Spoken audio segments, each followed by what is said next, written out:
Salut à tous et à tous, c'est Elliot et bienvenue sur Fast Break Time. Aujourd'hui, on parle de la draft. Non, aujourd'hui, on parle de la draft. Je te jure qu'elle sera dans la vidéo, ce passage. Arrête, non, mais moi je veux pas. Salut à toutes et à tous, c'est Elliot et bienvenue sur Fast Break Time.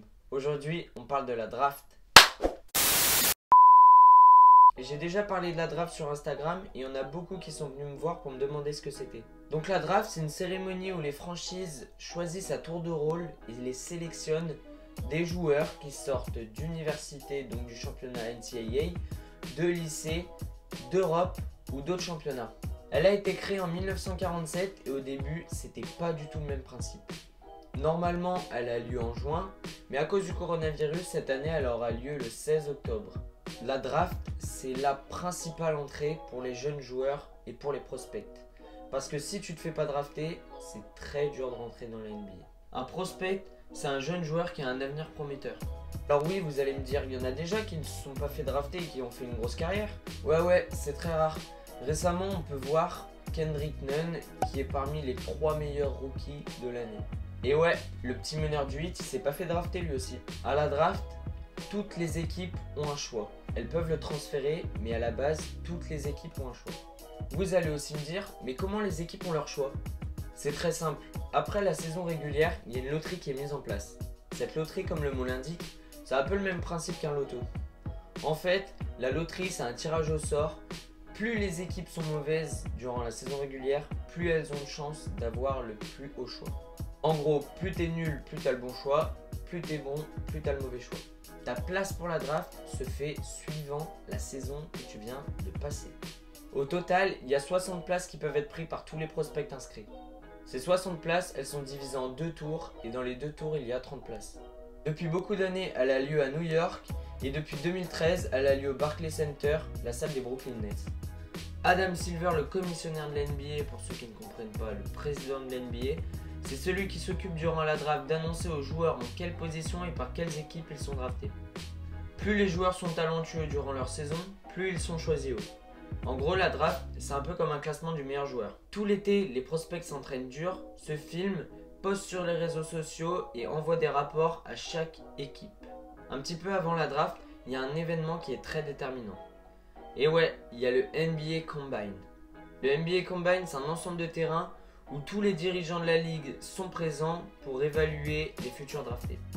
Durant cette évaluation, les prospects réalisent des tests physiques, des exercices de tir, des exercices de dribble, des exercices de passe, de la musculation et beaucoup d'exercices pour montrer aux dirigeants de quoi ils sont capables. Cette année, on a 3 Français qui se présentent à la draft. Du coup, on a Killian Hayes, Théo Malédon et Killian Tilly. Killian Tilly jouait en NCAA du côté de Gonzaga et cette année ses stats étaient de 13,6 points, 1,9 passes décisives et 5 rebonds. En ce qui concerne Killian Hayes, cette année il joue en Allemagne du côté de Ratio Farm ULM et il tournait à 12,8 points, 6,2 passes décisives et 2,3 rebonds. Pour finir, Théo Malédon jouait lui du côté de Lasvel en Jeep Elite et il tournait à 6,5 points, 1,9 passes décisives et 2 rebonds. Théo Malédon jouait aussi en Euroleague et ses stats étaient meilleures puisqu'il tournait à 7,4 points, 3,1 passes décisives et 1,8 rebonds. Alors bien évidemment, des fois on a des gros joueurs qui sont annoncés et au final ils arrivent en NBA et c'est des gros flops. Dans ces flops, on peut parler d'Anthony Bennett qui a été drafté en première position en 2013 par les Cleveland Cavaliers et qui n'a jamais prouvé qu'il avait le niveau NBA. On peut aussi penser à Markelle Fultz qui a été drafté en première position en 2017 par les Philadelphia Sixers, qui a eu une grosse blessure et n'est jamais revenu au top de sa forme. Bien évidemment, on peut parler aussi de Lonzo Ball. Il a été drafté en seconde position par les Lakers en 2017 et il n'a jamais vraiment prouvé qu'il avait sa place en NBA. Cette année, la draft est très fournie et du coup, je vous propose mon NBA Mock Draft 2020. En première position, je vois bien les Minnesota Timberwolves choisir Anthony Edwards qui jouait à Georgia en NCAA et qui joue au poste d'arrière. En deuxième position, Golden State devrait sélectionner un grand puisqu'il manque de pivot et d'ailier fort en la matière. Il devrait donc sélectionner James Wiseman qui jouait à Memphis l'année dernière. C'est un pivot qui a eu presque une saison blanche l'année dernière à cause de problèmes d'état. En troisième position, les Hornets devraient choisir un poste 1-2. Et dans ce cas-là, ils seront très fournis et devraient choisir le dernier frère Ball, LaMelo Ball, qui jouait l'année dernière en Australie. En quatrième position, Chicago devrait sélectionner un bon poste 3-4. Il pourrait s'agir de Denis Avdija qui joue en Israël au Maccabi Tel Aviv et qui nous a fait une très grosse saison en Euroleague. En 5, les Cavs peuvent réaliser un gros coup puisqu'ils pourraient sélectionner Obi Toppin qui a tout simplement été meilleur joueur d'NCAA cette année. Il jouait du côté de Dayton et joue poste 4. En 6ème position, les Atlanta Hawks pourraient choisir Onyeka Okongwu qui joue en NCAA du côté de USC et il joue poste 4-5, un poste qu'il recherche très fortement avec un backup pour John Collins ou un backup pour Clint Capella.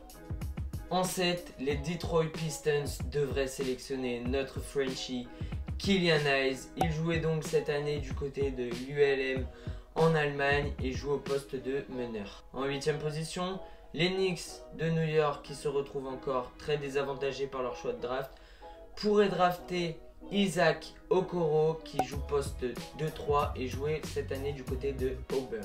En 9, Tyrese Haliburton pourrait se voir potentiellement drafté par les Washington Wizards.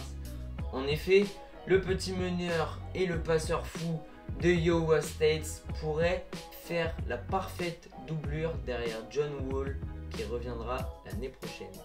Et enfin, en 10ème position, les Phoenix Suns pourraient drafter Devin Vassell qui jouait à Florida State et qui joue poste 3. N'hésitez pas à me donner vos mock drafts dans les commentaires, j'aimerais beaucoup les analyser. Donc voilà, c'est déjà la fin de cette vidéo. J'espère que la vidéo vous a plu, que ça vous en a appris un petit peu plus sur la draft. N'hésitez pas à me dire dans les commentaires si cette série vous plaît.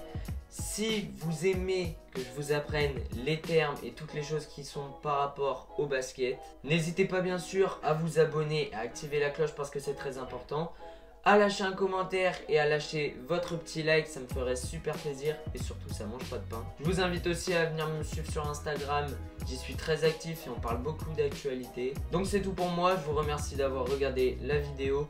On se retrouve bientôt pour une prochaine.